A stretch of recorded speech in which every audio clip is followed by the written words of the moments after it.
বাইতুল মুকাররমে নতুন খতিব নিযুক্ত হলেন আমাদের উস্তাদ আল্লামা আব্দুল মালিক হাফিজাহুল্লাহ, যার সমমানের দ্বিতীয় কোন আলেম বাংলাদেশে আছে বলে আমার জানা নেই। শুধু ছাত্র বলে আমি বলছি না, যদি আমি ছাত্র, তার ডাইরেক্ট ছাত্র নাও হতাম, আমি তো ছাত্র, কিন্তু এখানে অনেকে আছে ওলামায়ে কেরাম যারা তার কাছে একটা অক্ষরও ডাইরেক্ট পড়ে নাই, তারাও স্বীকার করবে বর্তমান বাংলাদেশে আল্লামা আব্দুল মালিক হাফিজাহুল্লাহর মতো মুহাক্কিক, তাহকিকের সাগরে, বিশেষ করে উলুমুল হাদিসের মধ্যে আল্লাহ তাআলা তাকে যে পাণ্ডিত্য, যে গভীর যোগ্যতা দিয়েছেন, এর দ্বিতীয় কোন নজির আছে বলে আমার জানা নাই। আরে বাংলাদেশ আন্তর্জাতিক আলেম বলতে যদি কেউ থাকে, এর মধ্যেও তো তার নামটা কয়েকজনের মধ্যে শীর্ষেই আসবে, কারণ যার ছাত্র, আরে বাংলাদেশ তো বাংলাদেশ, মালয়েশিয়াও আছে, আফ্রিকায়ও আছে।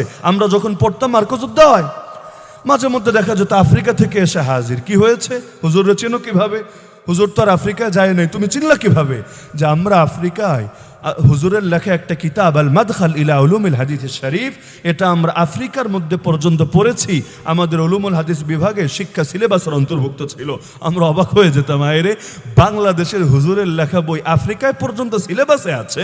এমনকি মালয়েশিয়া একজন ছিল, আল্লাহর বান্দা, শাফি মাযহাবের লোক, মার্কাজুদ্দৌলা এসে আমরা নিজ চোখে দেখেছি 3 দিন মার্কাজে অবস্থান করেছিল। তার একটাই কথা যে হুজুর আপনার বই পড়েছি, সারা জীবন নামই শুনেছি, বইটা পড়ে আগ্রহ ছিল, একবার যদি দেখা পেতাম। তো এখন বাংলাদেশে ইজতেমা উপলক্ষে এসেছি, একটা আল্লাহ সুযোগ করে দিয়েছে, এজন্য আসলাম আপনার থেকে একটু দোয়া নিব, একটু দেখা করে বরকত নিব।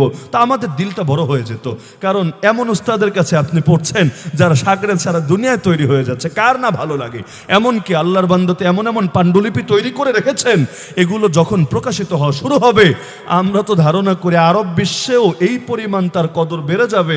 এই বাঙালি তার বছরে 10 দিন খুঁজে পায় কিনা এটা সন্দেহ আছে। এমনকি তিনি তো বাংলাদেশেই থাকার কথা না। শেখ আব্দুল ফাত্তাহ আবুগুদ্দার রহমতুল্লাহ আলাইহি সোহবতে সেখানে যখন ছিলেন, তার আব্বা একরকম জোর করে তারে বাংলাদেশে রেখে দিয়েছেন। সাহেব চিঠি পাঠিয়েছে যে আব্দুল মালিকরা আমার দরকার, আমার কাছে পাঠিয়ে দাও। তিনি বলেছেন না, আব্দুল মালিক বহু বছর বিদেশ ছিল, পাকিস্তান পড়েছে কয়েক বছর, আবার আরবে গিয়ে আপনার সোহবতে ছিল 2 বছর, আর দিব না, আমার ছেলেটারে বাংলাদেশে লাগবে, এই দেশের জন্য প্রয়োজন আছে। একরকম জোর করে তিনি ছেলেরে পাঠান নাই। যদি পাঠাতেন আমাদেরও হয়তো এই দেশে আর তারে পাওয়ার, তার শিষ্যত্ব অবলম্বনের সুযোগ হতো না। তো সবাই খুশি হয়েছে আলহামদুলিল্লাহ যে জাতীয় মসজিদের জন্য জাতীয় একজন ব্যক্তি পাওয়া গিয়েছে, যাকে নিয়ে বিতর্কও নাই, এবং যিনি বিতর্কের ঊর্ধ্বে, কারণ তার সমমানের দ্বিতীয় কোনো যোগ্য লোকই তো খুঁজে পাওয়া যাবে না এই দেশে।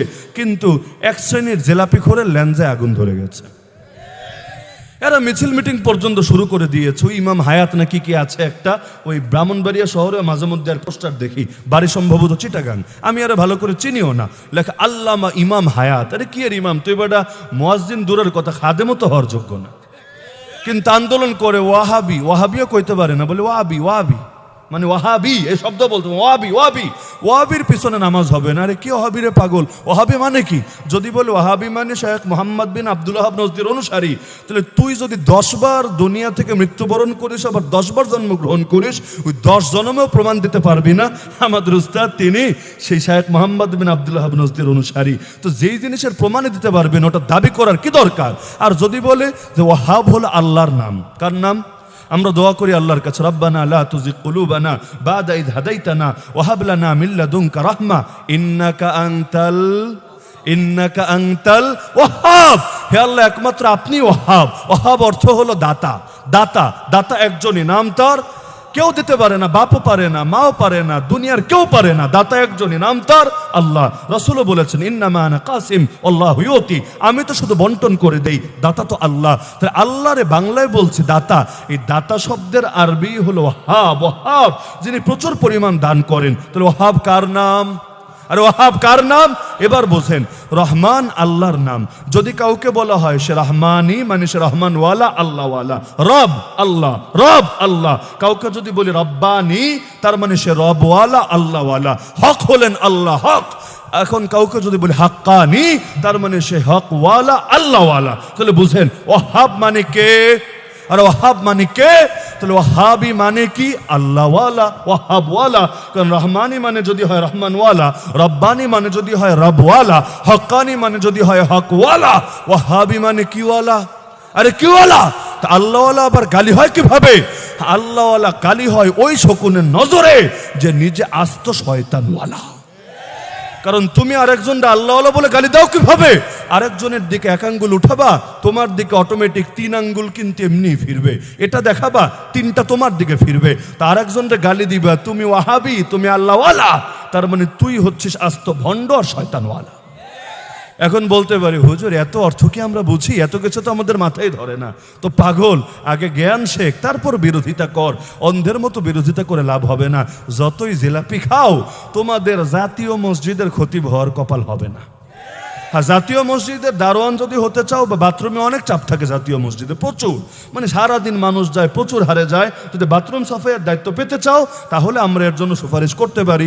ধর্ম উপদেষ্টা আছে, আরও অনেক যোগ্য ব্যক্তিরা এখন আছেন, তাদের কাছে সুপারিশ করতে পারি যে এই সমস্ত লোকদেরকে, ওদেরকে একটু বাথরুম টাথরুম সাফ করতে দাও, বিনিময়ে ডেইলি 1 কেজি 10 কেজি যা লাগে জিলাপি দিয়ে খুশি করে দাও, ব্যাস, এতে আমাদের আপত্তি নাই। কিন্তু নিজেরও যোগ্যতা নাই, আর একজন যোগ্য লোক যোগ্য স্থানে যাবে, এটা মানবা না। এই ভণ্ডামি তো কিছুতেই সয়ে নেওয়া যেতে পারে না। তো আমাদের ঐক্যবদ্ধ হতে হবে। যেই সময় ঐক্যবদ্ধ হওয়ার, তখন যারা বিভক্তি সৃষ্টি করে, এগুলোরে আমি ফেতনাবাদ ছাড়া কিছু মনে করি না। 2013 সালে বাংলাদেশের মধ্যে বৃহৎ এক ঐক্য হয়েছিল, এবং বর্তমান যে প্রজন্ম, এই যে জেনজি করেন, জেনারেশন জেড, এদের সময় সর্ববৃহৎ ঐক্যের নামে 2013 সালের ঐক্য, যেটা শাইখুল ইসলাম আল্লামা শাহ আহমদ শফি রহমতুল্লাহ আলাইহির নেতৃত্ব হয়েছিল।